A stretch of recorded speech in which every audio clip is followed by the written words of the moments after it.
Up to 800 watts, and it can almost fit in my shoe. Interesting. This is the Quilter Bass Block V803. Let's talk about it.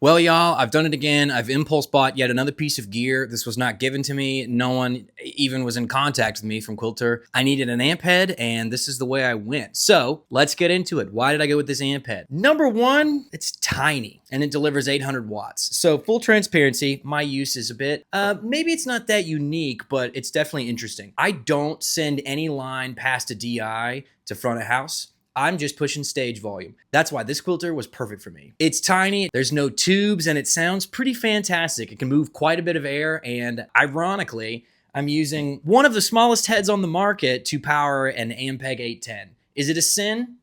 It could be. I love an SVT. In my situation, it's just not practical to be lugging that 80-pound piece all the way up on top and all the way down below when I don't have any help moving that thing around. So let's get into it. What is this bass block all about?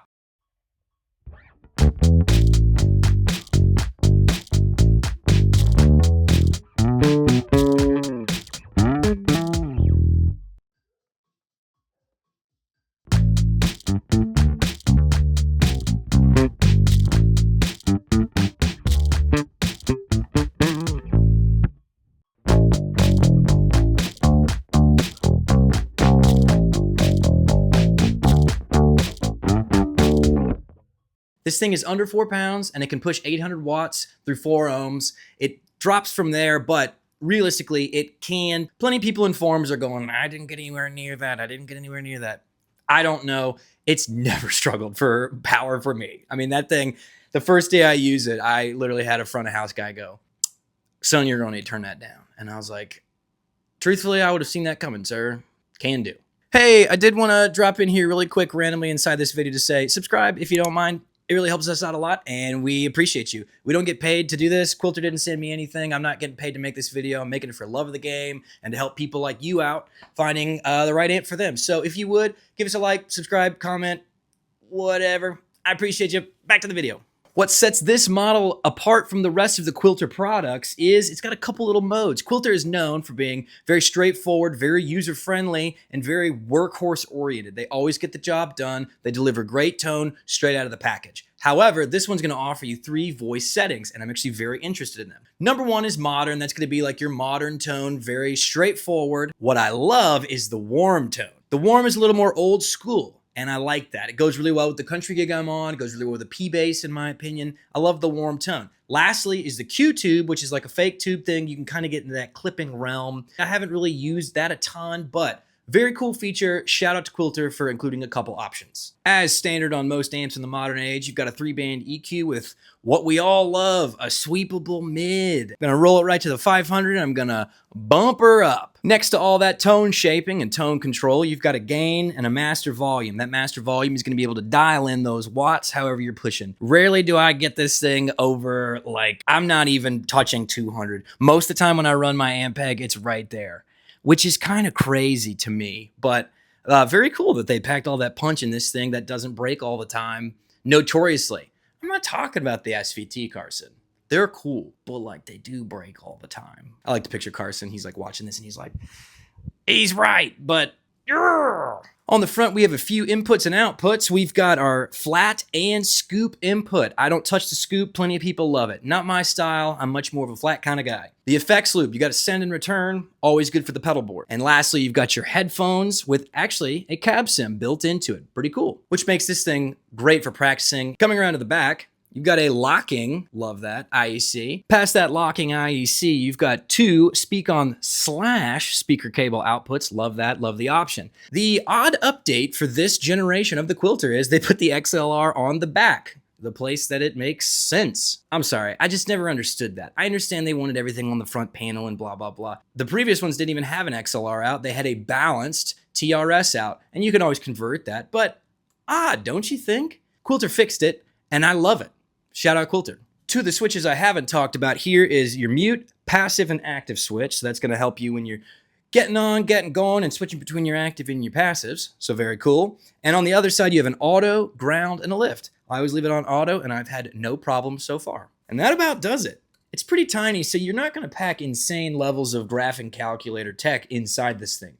However, it is pretty versatile, and every time I plug it in, it sounds almost perfect. It's never too far off of where I want to be, and I like that about the amp.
So with that being said, let's go positives and negatives. On my list of positives for the Quilter Bass Block, it's tiny. I bought this really cool Apache. Hold on, let me go get it.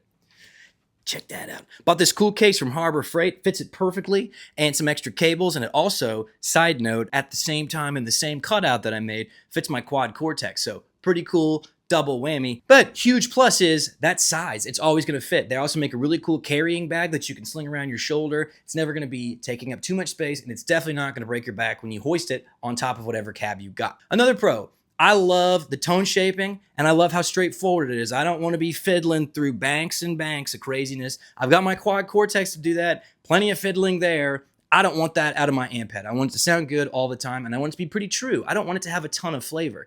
I like the tone hammer. This isn't going to flavor things in the same way that the tone hammer does, and that's okay. Some people really love the tone hammer and the way it does drive and the way it does the Aguilar thing. I didn't want that for this, especially powering my massive 810 ridiculous cab, and this was just perfect for me. So really big positive there. Another positive is it seems very sturdy. I haven't had any trouble with reliability. It's very durable. I throw it around in the bus and the trailer, and it's always turning right back on. No tubes to go out, no problems on the inside. Big ups, Quilter. Another huge positive is I've always found it's got enough power. I love that. I mentioned it earlier. I've never struggled with getting enough juice out of this thing. Well, let's move to the negatives. However, I'm kind of struggling thinking of some of the negatives. It's really got what I want. It actually has too much. I don't use the scoop feature. I rarely use the effects loop. I only use one of the modes. Maybe one day I'll want to go back to that modern sound, but for now, I really love that warm mode, and I go right there every time. Past that, I think I'm in love. It's been perfect for my use for it. Now, is it everyone's application? No, but for me, it's been a pedal platform and only to push air on stage, none of it going to house. I would absolutely mic this. What you heard were awesome DI sounds that I really, really do love, but those don't tend to be the sounds that I'm going for. Right now, I'm always bringing the pedal board. I'm always bringing my Jadford Capo, which I do love on my country game. Would I use it DI out? Absolutely. Am I using it right now, DI out? No, I'm not. You decide, you tell me. Are you using DI out or are you miking your cab? I maybe once in 5 years of touring have mic'd a cab. So, however, I really do love this thing. Like I said, Quilter didn't say a word to me, but I'm just a fan of the piece, and I wanted to get on here a couple months after it's been out to say, good product, really cool, love what it does, big fan, shout out Quilter. Well, that's been it for us. Make sure to drop a like and in the comments write, hey, Carson, what are you doing? I miss seeing him. I moved to Nashville and he's back in Lexington, Kentucky, and I don't get to see him anymore other than online. We talk all the time. Still great friends. I just miss the guy. So if you see him, say hey, drop a comment. Say, hey, Carson, Nick misses you. That'd be great. Appreciate you guys watching the end. We got merch coming your way. We got a podcast up. Check it all out. Lots of things happening here at Based. Appreciate you. My name's Nick. Give me a follow, whatever, blah, blah, blah. See you later. Peace.